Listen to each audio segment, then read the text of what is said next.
नमस्कार दोस्तों। एक आध दिन पहले हमने शहीदों, तीनों अमर शहीदों की जो फांसी की वारदात थी उसको बयान किया। जो जो तथ्य मिल सके वो आपसे साझे किए। लेकिन अगले दिन क्या हुआ 24 तारीख को, ये बात भी बड़ी अहम है और इसको भी याद करना बेहद ज़रूरी है। मित्रों, उस दिन जब रात को शहीद आज़म भगत सिंह, राजगुरु और सुखदेव के शवों को बड़ी बेरहमी के साथ ट्रकों में लाद कर पाकिस्तान भारत की सीमा जो है, अब सीमा जो है, उस वक्त सीमा नहीं थी, वहाँ गंडा सिंह वाला गांव के बिल्कुल बाहर उनको जब बिल्कुल एक आप कह सकते हैं कि जिसमें सारी मर्यादाएं तोड़कर उनको शवों को अग्नि के सुपुर्द किया गया, मिट्टी का तेल डालकर जलाई गई। और उसी रात आसपास के देहाती गांव में ये चर्चा फैल चुकी थी कि इस तरह से 3 शवों को लाई हैं और सबके मन में यही था कि ये शहीदों की ही चिताएं थी। आधी रात के वक्त उन्होंने वहाँ पर जब सतलुज में सारी अस्थियाँ और राख जो थी वो बहा दी और उसके बाद जब वो हाकिम लोग वापस चले गए तो ग्रामीण इकट्ठे हुए। उन्होंने आधी रात के फ़ौरन बाद उस सारे दायरे जहाँ पर वो शव जलाए गए थे, उस सारे दायरे के आसपास बांस की खरपचियाँ लगाकर इस बात को सुनिश्चित बनाया कि वहाँ से जो भी उनकी राख इकट्ठी हो सकती है वो इकट्ठी की जाए और बड़े श्रद्धा भाव से, पूरे लगन के साथ, पूरी एक अटैचमेंट के साथ, जैसे कोई अपनों की लाश की राख जो है वो समेटता है, इस तरह से उन गांव वालों ने गीली आंखों से नारे लगाते हुए वो सारी राख इकट्ठी की। और जोश जोश में क्या हुआ कि सुबह होने से पहले पहले कुछ देहाती जो थे वो सतलुज में कूद गए और उन्होंने सतलुज में कूदकर जितनी भी आसपास उस क्षेत्र में जो अस्थियां इकट्ठी हो सकती थी, एक जाल बनाया गया और जाल में कुछ अस्थियां इकट्ठी की गई। उन सबको एकत्र करके उनको एक स्थान पर रखा गया और उसके बाद वहाँ नारे लगे और बड़ा रोष था लोगों के चेहरों पर। और उस दिन ग्रामीण बताते हैं, अगले दिन हिंदुस्तान टाइम्स में एक ख़बर भी, उसमें डिटेल भी एक रिपोर्टर्स ने दी कि उसमें कुछ अधजले मांस के टुकड़े भी थे। वो किसके थे इस बात से कोई सरोकार नहीं था कि तीनों लाडलों में से किसी एक के होंगे, शहीदों के हैं, इसलिए उनको भी कुछ केमिकलाइज्ड करके रखा गया सेफली ताकि सुरक्षित रखा जा सके। और वो राख 1948 में जब ये सुखदेव की माता का देहांत हुआ तो उसने मरते वक्त बताया था कि मैंने सारी की सारी राख उस कोने में रखी है, अस्थियाँ,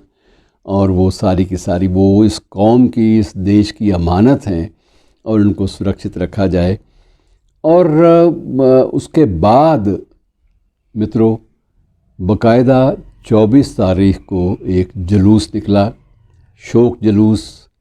जिसकी अगवानी करने के लिए शहीद आज़म भगत सिंह की माँ स्वयं विद्यावती, जिन्हें बाद में पंजाब माता का सम्मान भी दिया गया, सुखदेव की माता श्रीमती रल्ली देवी और राजगुरु के माँ बाप भी, हालांकि पिता तो उसके नहीं थे लेकिन बड़े भाई और माँ जो है वो आ चुके थे एक दिन पहले, इसलिए आ गए थे कि उनको मालूम ये था कि 24 तारीख को फांसी दी जानी है। लेकिन जब वहाँ पर उनको पता चला कि सारी कार्रवाई बड़े ही मर्यादाहीन तरीके से संपन्न कर दी गई है तो वो भी उस जुलूस में शामिल हुई और तीनों शहीदों की जो माताएं थी वो अग्रिम पंक्तियों में अस्थि कलश 3 उठाए हुए नम आँखों से आगे आगे थी। और ये पहली बार हुआ किसी अस्थि कलश का जो एक जुलूस था, शोक जुलूस था, उसमें पहली बार, अक्सर होता है कि महिलाएं जो हैं इसमें पार्टिसिपेट नहीं करती राख एकत्र करने में, अस्थि विसर्जन में,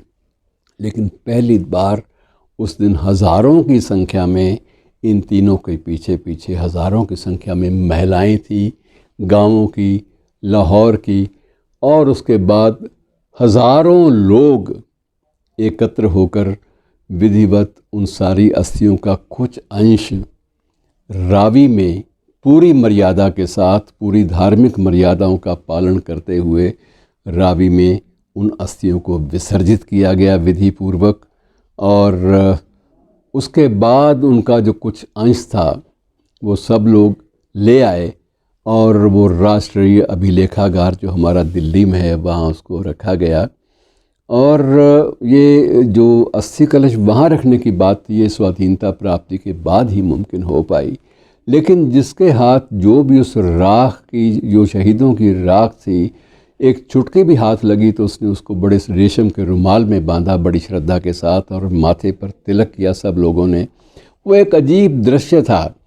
जिसे शब्दों में बयान करना संभव नहीं है। लेकिन 24 तारीख उसी वक्त जिस वक्त उनको वास्तविक रूप से फांसी दी जाने का हुक्म था, उस वक्त लाहौर में एक विशाल शोक सभा हुई और अखबारों के मुताबिक, उस दिन की रिपोर्ट्स के मुताबिक, उसमें 1 लाख से भी ज़्यादा, हालांकि उस दिन लाहौर में पूरा धारा 144 लगी हुई थी, कहीं भी 5 से ज़्यादा व्यक्तियों के इकट्ठे होने पर पाबंदी थी, लेकिन सारी पाबंदियों को तोड़ते हुए जैसे उस दिन सारे लोग जो हैं वो कुर्बानी का जज्बा लेकर आगे आ गए कि जो होगा देखा जाएगा, लेकिन अपने शहीदों को हम सलाम ज़रूर करेंगे अंतिम। और लगभग 1 लाख लोग जो है वो एकत्र हुए एक विशाल मैदान में, और वहाँ पर तीनों माताओं ने जनसभा में हाथ जोड़कर सबका अभिनंदन किया और सबको अपना आशीर्वाद दिया कि इन्हीं के नक्शे कदम पर आगे चलकर तुम लोग भी अपने मुल्क को, अपने देश को आज़ाद कराओ। इन शहीदों ने जो सपने देखे थे उन सपनों को पूरा करने का जो है, पूरा करने का उत्तरदायित्व, जिम्मेदारी ये उन युवकों के सर पर है। और उस दिन लाखों लोगों ने हाथ उठाकर न सिर्फ नारे लगाए बल्कि यह कस्में भी उठाएं कि हम उन्हीं आदर्शों पर चलेंगे जिन आदर्शों के लिए ये लोग शहीद हुए थे। तो मित्रों, आज का दिन